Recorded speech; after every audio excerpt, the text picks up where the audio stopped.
Oi, pessoal, boa tarde. Satisfação estar aqui com vocês para a gente tratar aqui desse tema, que é o workshop da Anatrip sobre o Caminho de Santiago, que nós resolvemos esse ano colocar no ar para ajudar aqueles que estão interessados em fazer esse projeto, né, em realizar esse projeto. E então a gente achou que era importante trazer aqui algumas informações que são legais e muito úteis, né, para quem pretende desenhar um projeto de fazer o Caminho de Santiago, tá bom? Então, a gente dividiu esse workshop em 3 partes e a gente tem aqui uma apresentação que vai aparecer na tela para todos vocês, que vai guiar, né, a nossa conversa. E então é isso. Vamos lá. Espero que seja útil para vocês e que possa ajudar no desenho aí desse projeto de se tornar um peregrino pelo Caminho de Santiago. Tá ok? Então vamos lá para a parte 1 do nosso workshop na Trip sobre o Caminho de Santiago. Está aqui essa primeira parte. E o tema dela, a gente já vai ver. Antes disso, eu só queria mencionar rapidamente para vocês algumas coisas sobre a Anatrip. Nós somos uma agência, né, que é operadora e DMC e que é especializada em atividades de ecoturismo e turismo de aventura em destinos do que a gente chama de turismo de natureza. A gente inclui aí o Caminho de Santiago nesse contexto também, tá certo?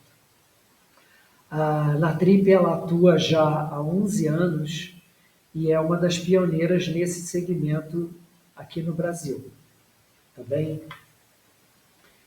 Agora, quanto a mim, eu sou o Paulo Fernandes e sou sócio da Anatrip e consultor para o Caminho de Santiago e para os pacotes que a Anatrip oferece sobre o Caminho de Santiago, né?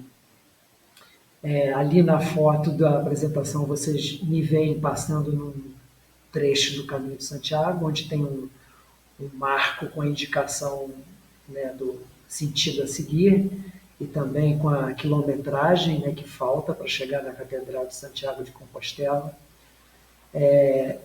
Vocês podem observar que pela roupa que eu estou usando, essa época que eu fiz esse roteiro aí era bem frio, estava bem frio lá, né? Mas também é uma coisa que dá para a gente administrar bem, não tem maiores problemas. Bom, então além de sócio e consultor, eu sou condutor de turismo de aventura, voltado, no caso, para o Caminho de Santiago na Anatrip. Eu tenho essa especialidade em caminhadas de longo curso, que são caminhadas que dizem respeito aos diversos caminhos de Santiago que existem na Península Ibérica. Tá bem? Então vamos em frente. Bom, o tema dessa primeira parte do nosso workshop é esse que está aí na tela. Caminhar é igual a saúde, é igual a ter saúde.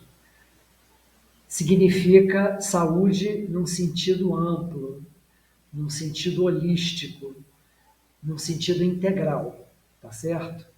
Então a gente vai falar um pouco sobre essa questão nessa primeira parte do nosso workshop. E vamos colocar também alguns desafios que estão ligados a fazer percursos de longa caminhada, né? O que a gente chama de longos percursos de trekking. Tá? Então vamos lá, vamos a eles. Bom, como a gente viu, o tema dessa nossa primeira parte é caminhar significa ter saúde nesse sentido amplo, integral, holístico. E a gente queria pontuar também que o ser humano ele é uma máquina biológica, né? Mas é uma máquina que foi feita para caminhar. Ele está preparado para isso desde que apareceu no planeta Terra. Então, a gente vai tratar disso também. Aqui nós temos uma foto de um filósofo famoso da Grécia Antiga, né, da Grécia Clássica, que é o Hipócrates. Ele é considerado um dos pais da medicina.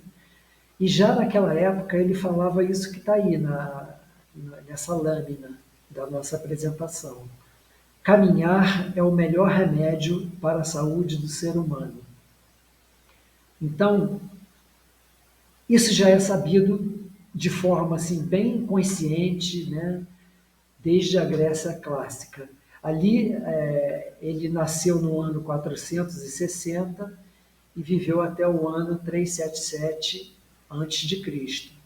Então, desde então, a gente já conhece da história, já tem registros, né, que mostram que se sabia explicitamente dessa questão de que caminhar significa o melhor remédio para a saúde do ser humano.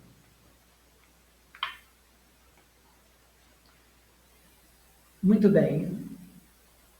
Agora, quanto a fazer o caminho de Santiago, o que a gente pode dizer? Esse trekking, né, vamos chamar assim, esse trekking de percorrer um dos caminhos de Santiago, ele pode ser considerado um tipo de turismo de aventura.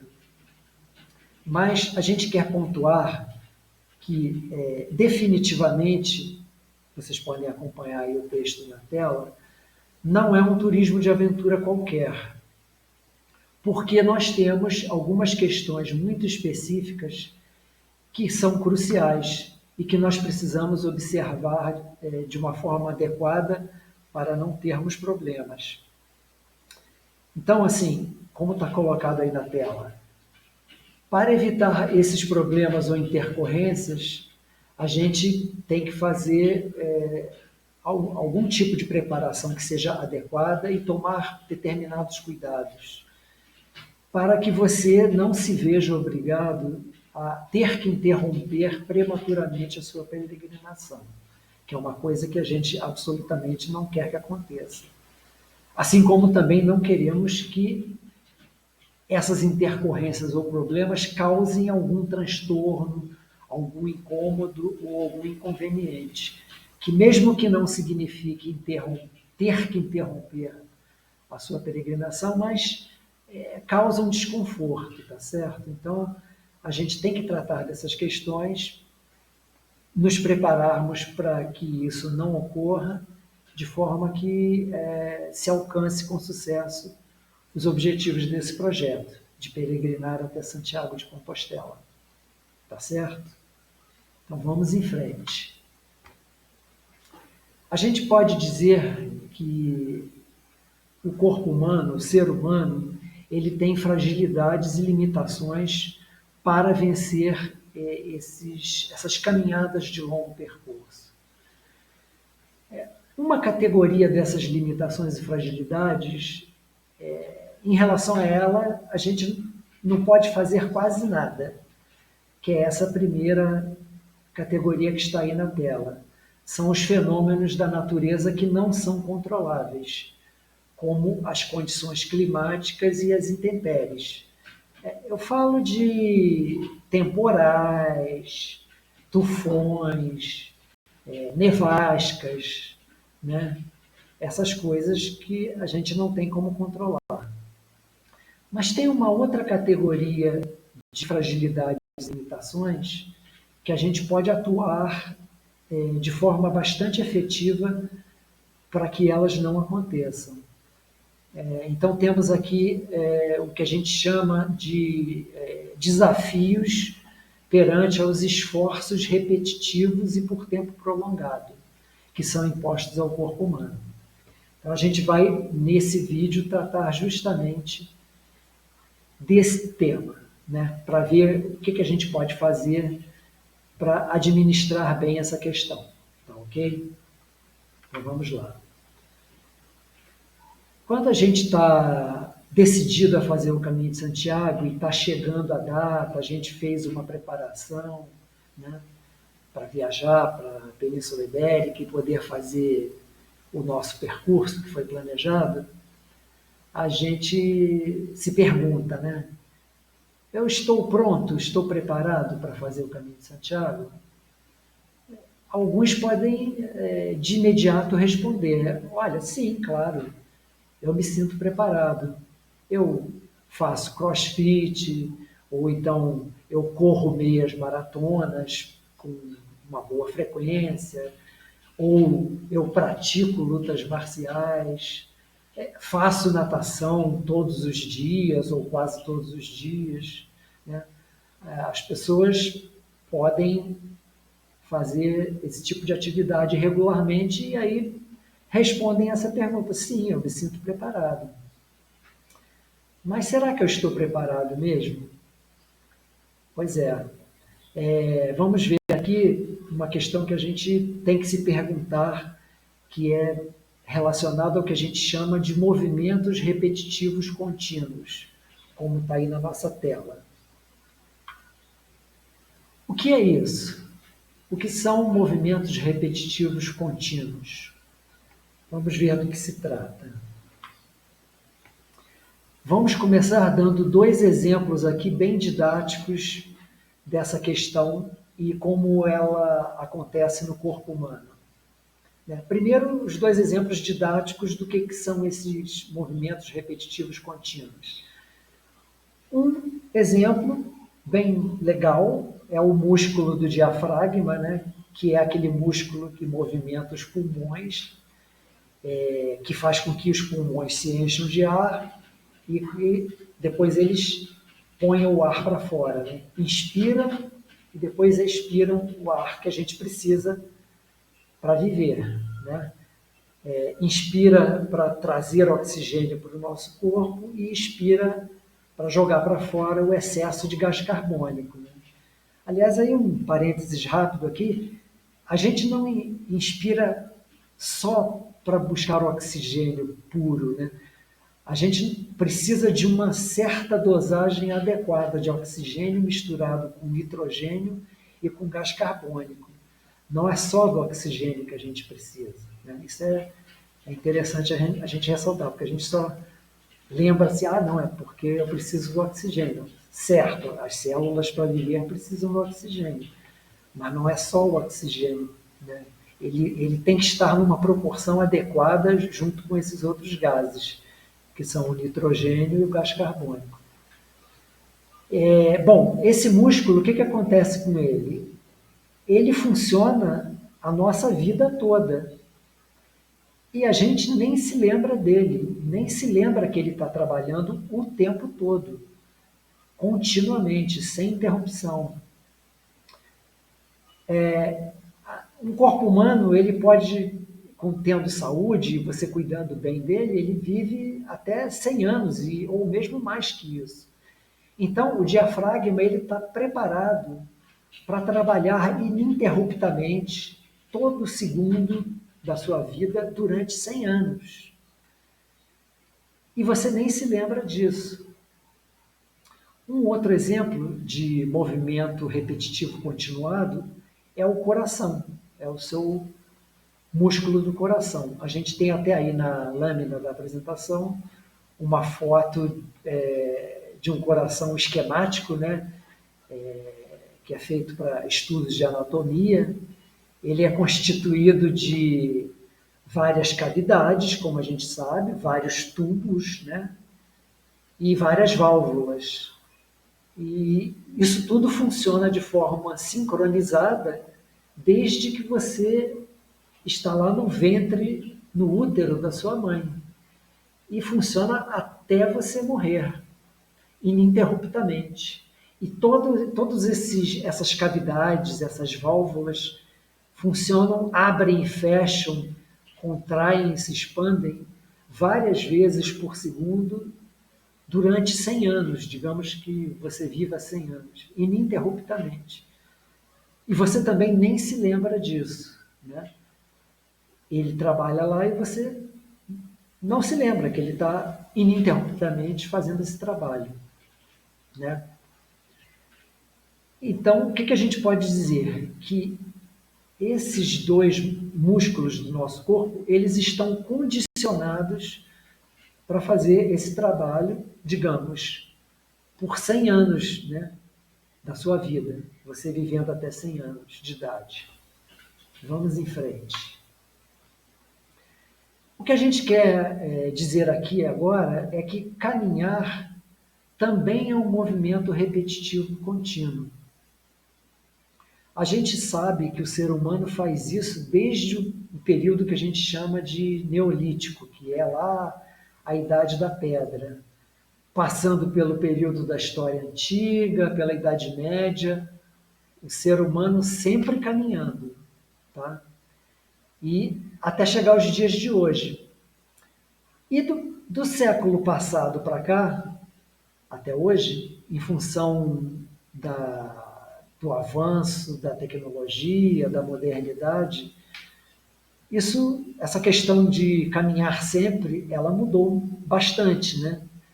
Hoje em dia se caminha cada vez menos do que se caminhava desde a Idade da Pedra. Seguindo aqui o que a gente colocou na próxima tela.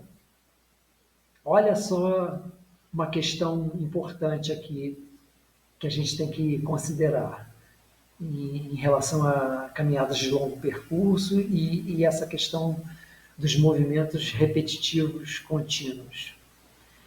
Se você planeja fazer o caminho francês completo, são, assim, em grandes números, 850 quilômetros que você tem que percorrer a pé entre a cidade de Saint-Jean-Pied-de-Port, que fica lá nos Pirineus franceses, na fronteira com a Navarra espanhola, e cruza de leste a oeste todo o meio norte da Espanha, até você chegar lá na Catedral de Santiago de Compostela.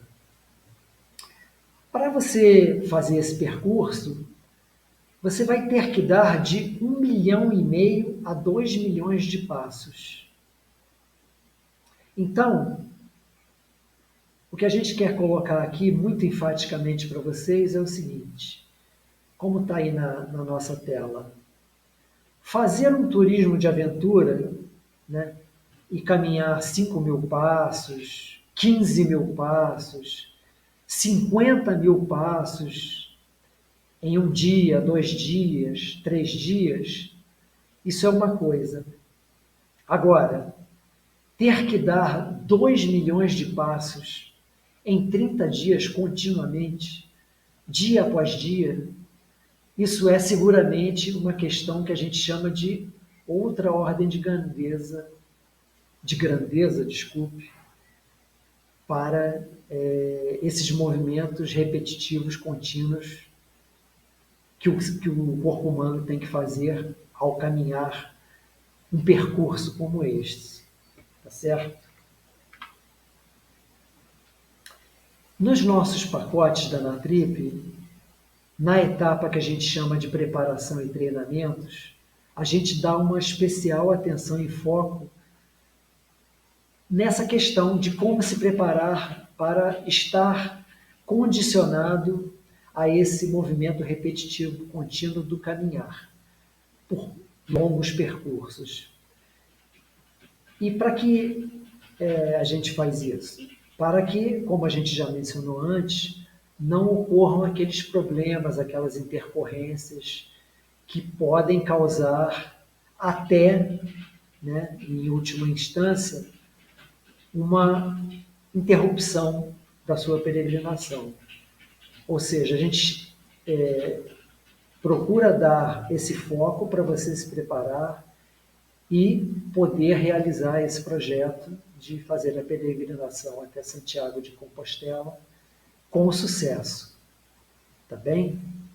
Então, esse ponto A gente gosta de chamar muita atenção de todos que nos procuram para que nós façamos um pacote para Santiago de Compostela, e a gente achou que seria importante trazer esse tópico aqui para o nosso workshop. Tá bem? Então, esse nosso primeiro vídeo, a gente quis ressaltar esse ponto, e a gente quer dizer que no próximo vídeo, né, que diz respeito aí a essa segunda etapa do nosso workshop, nós vamos falar sobre equipamentos, roupas e calçados que devemos usar. Tá bem? Então, obrigado aí pela atenção e até lá, até esse próximo vídeo.